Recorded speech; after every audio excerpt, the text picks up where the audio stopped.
Hello, I'm Cz-Houbic and welcome to Settlement Showcase, a series where I dive into one of your saves and take a look around. More on the Settlement Showcase and how to participate at the end. Today, I will be touring Foggy Bottom, a village sent to me by Cz, and holy heck, it is already starting to melt my rig. We are on, look at that, day 406 with a whopping 202 villagers. Holy potato. And since my machine isn't quite the best, I apologize for any choppiness and I'll try not to move around too much. So just to give you guys an idea of what we are looking at, here is the main settlement, at least, of Foggy Bottom. Look at that. Just an absolute massive build. Let's open the map and take a look at the true scale of things. Oh my days. Look at that. So we're here in the south by the southern gate. I can already see that there are a couple of markets over here and what appears to be the industrial quarter.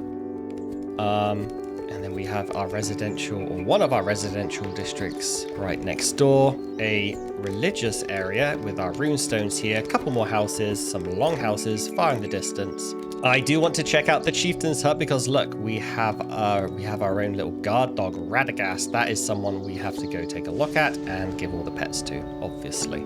So over here in the northwest, it looks like we have another small community. It's got some farming going on, which tells me this is a permanent settlement and not just a temporary outpost. That'd be interesting to take a look at. This, I have no idea what this is. I'm going to assume that was an invasion portal at some point that Cz trenched in. A small mining outpost a bit towards the southwest, and then further southwest, again, what appears to be a more permanent outpost, just based on the fact that there are some farms nearby. All right, enough yapping. Let's go take a look around. And again, I apologize for any choppiness. That's just the size of the village. So the first thing I want to check out is this market area. I'm interested in the logistics real quick. This is an interesting thing for me. So it looks like we have a kind of like a jack of all trades, a, one size fits all market logistical thing. They're just bringing in pretty much everything that's being gathered at the outposts, and the same here. Yeah, just sort of bringing in everything and anything from the outposts, and then I guess, just bringing it all into the main village to be processed and used. That's a pretty interesting idea. And here seems to be the beating heart of the industrial center. We got the coal maker here on the left with the workshop nearby. And here to the right, the bloomery. He seems to be on a break. Maybe he is capped out. So workshop wise, we have our leather worker, and I'm assuming next to it the weaver. Yes. And there's the dye maker. Cool. Got to keep a lookout for what he's been painting then. And then finally the carpenter and metal worker, which is interesting. I would have thought a village this size would have needed way more workshops to sustain it. But yeah, just one of each so far, at least in the main village. That's really interesting. And over here through the molasses, I'm so sorry, this looks to be a small little neighborhood. And I gotta say, I really, really like the way Cz has kept them as cottages. It kind of reminds me how that in every RPG or MMORPG, you always have an old town, don't you? You always have that original historic core that the greater village expanded out from. But this right here, the core of the city, this old town is definitely, it gives me the vibes of, the original settlement of the first few people who landed here, survived, and eventually built everything else that we see. This is amazing. This is gorgeous. Cz, I hope you keep this district forever. I will not be going down the alleyway. Thank you very much. And over here, a couple more cottages on the other side of the ones where we just were, and a huge farming area that, I was going to save this for last, but you guys know me by now. I can't resist a good farm. Look at them all go. There are so many farmers and so many farms, and every single farmhouse is absolutely overflowing. You can see it. I love this. It is just farm after farm after farm after farm. Absolutely amazing. Good job. Next up, Chieftain Cottage, and there he is, Radagast, that good boy. Let's go say hi. Oh, but actually first, before I forget, we got to go take a look inside. So, hey. Can I wear that instead? Much better. Right, Radagast, here, boy. Oh, my goodness. Game of the year. Can you come with me? All right, Radagast is coming with us. So right outside the Chieftain's hut, we have this enormous leisure area with the Eye of Odin fully upgraded and just a bajillion wooden altars scattered all around. I can only imagine how cool this looks at night when everyone sort of like finishes their shift, comes down here and has a little chit chat. I will try to avoid it though, because I think it might actually melt my computer. Here looks to be sort of like a centralized storage location. Let's take a look at the map. Yes, we got food. And then I'm guessing what looks to be some basic warehouses. Oh, and by the sounds of it, somebody has seen an enemy. We'll let the villagers deal with that. So a couple more beachfront properties and the Runestone area. I do like this. I like the flimsy fence. I am an absolute sucker for flimsy fences. I do like how all the Runestones are here. I like how they're sort of like all facing inwards. This is a really, really cool area. And the stony boy over there beyond the decorative trees. Let's go say hi. So there it is, the stone Jotun watching over the Runestone area. Grats on the kill, CZ. Man, I really, really like this build. I keep putting it off in my Helheim series. I haven't gotten around to it yet. Okay, so let's go take a look at the longhouse. All right, so not quite as packed in as Sphinx had them last week. We got a nice little walkway between the beds here. That's pretty nice. I just hope, CZ, that once you have finished all the beds and moved everyone in, again, please, please, please keep those cottages. They look amazing. I love the old town. Okay, back out the door we came in because I saw this before we went into the longhouse. I need to go see what's happened over here. It looks as though CZ has extended the land out into the water.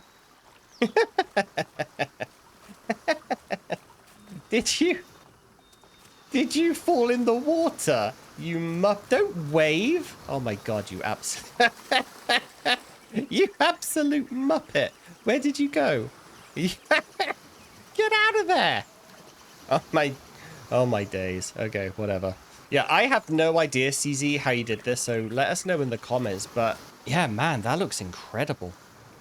So a little stroll down the beach here. Lots of fishing going on. A boat maker there. I just noticed that there are no wisps around. So I'm wondering if all of the player-made structures here are sort of blocking them from spawning. I didn't know that was a thing.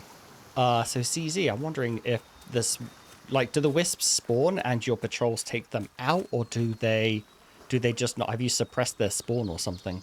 I just wanted to take, good boy, a little moment to stand on this rock and just appreciate this build while the light is really good. Actually, it looks so good right now. What a magnificent shot. All right, so let's take Radagast on a walk to the fishing outpost. But before we leave, Foggy Bottom, and it's just rolled in with fog. I do want to look at the defenses. So it looks like CZ's taken the height of the beach to make a trench, actually. So last week, Sphinx had the ginormous earthen wall. And CZ here has gone the other way and opted for a trench all the way around. So we've gone from a massive wall to a bit of a trench, and honestly, they both perform the exact same functions, making the enemies choose a singular point to attack rather than spreading out across multiple sections of wall. I wonder if this was where a winter invasion portal was. And it kind of reminds me of a historian on YouTube who specializes in ancient warfare. Every time he reviews sort of like a battle scene from a movie or something, he's always like, dig a ditch and pile up the dirt behind it. And this is exactly what you've done here. He would be proud. I am once again in awe at the sheer size of the roads that I'm seeing in these people's maps that I'm touring. Absolutely insane. So here we are at the Northwestern outpost. It is quite small, but extremely well put together. We have 3 cottages. They have their own farm. They've got their own fishing going on, lots of leisure. I'm going to go ahead and assume this is like a logging outpost. And we have 2 warehouses, one for logs coming in and one for logs going out. So definitely part of that logistics we saw earlier, where the market is just bringing in a variety of goods. So there's the farm down there with 3 fields going nicely. And we just got, like, you know, my San Francisco style fog just rolled in. Can't see a thing anymore. That is, in all honesty, a really, really quaint, lovely seaside town. Oh, and the fog's cleared. Kind of. All right, so where are we going next? due south, but I kind of want to stay on the road. So let's go back to town and loop around. You know what? I just had to stop here because as I was passing by and saw all of those tree stumps, you know what I thought? This is giving me some serious Isengard vibes, you know, where Saruman just clear cuts or starts to clear cut the Eves of Fanghorn. so no wonder you need a logging outpost. Just be careful about Treebeard and all his friends. All right, here we are back home. And there we go, leaving. All right, so we have a fork in the road. Do we want to go left? Or do we want to go right? Let's go this way.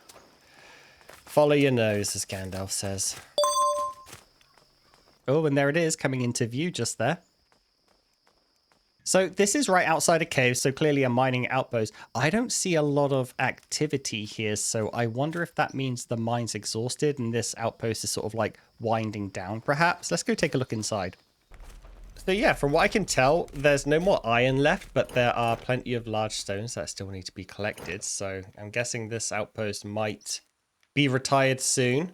It is nighttime, and I don't particularly want to run through the night. So let's take lodgings in one of these buildings, and I will see you in the morning. Seriously, game? All right, so you can see them over there in the distance. Then they have all gone towards that gate. The trench is forcing them into a single line path. So we know that works just as well as the earthen wall. That's pretty cool. Okay, so the wall holding them back and the archers offering support. Let's go take care of this.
All right, where were we? All right, so it is now morning. We're at the crossroads again. Last time we went right, so this time let's go left. And I'll see you at the end of the road. And again, with another beautiful path through a forest. Apparently I have a bit of a thing for paths through forests. And here we are at last at the southern outpost, immediately drawn to that watchtower on top of the mine there. That looks incredible. Oh, now this is interesting. It looks like the wall is still under construction, so this must be a relatively new expansion by CZ. We're coming right in at the ground level here. And judging by the look of things, this is more on par with that first outpost we saw, the logging one on the coast. We have cottages, leisure buildings, forager, a workshop, farms, hunting hut. Yeah, everything you need to survive all the way out here, and we are all the way out here. This is like halfway across the map at least. Also, gotta say, absolutely love it when you get those two oaks side by side. Breathtaking. Absolutely gorgeous. I gotta say, CZ, you make amazing outposts. They're all so neat, tidy, and well put together. So Radagast here is a bit peckish, so time to feed him, head back home, and then do the flyover. So that is a wrap on today's settlement showcase. Huge thank you to CZ for allowing me to tour his incredible build over 400 days and 200 villagers. My gosh, that was seriously impressive. So Settlement Showcase is a new series where I fire up one of your saves and take a look around. If you want to be a part of the Settlement Showcase, then all you have to do is join the official ASKA Discord server and just come find me, shoot me a message, wave or poke or something like that, and we'll make it happen. If you liked what you saw here, then you absolutely must show CZ some appreciation in the comments. This was his world, everything you saw here was his hard work. Again, from me, absolutely phenomenal build, CZ, and thank you so much for letting me showcase it. If you've enjoyed your time here, then do consider subscribing for more ASKA and survival crafting content. And if you want to get some quick tips and guides, or maybe catch up on my latest adventure, then why not click one of the videos on screen now? And I'll see you next time. Cheerio.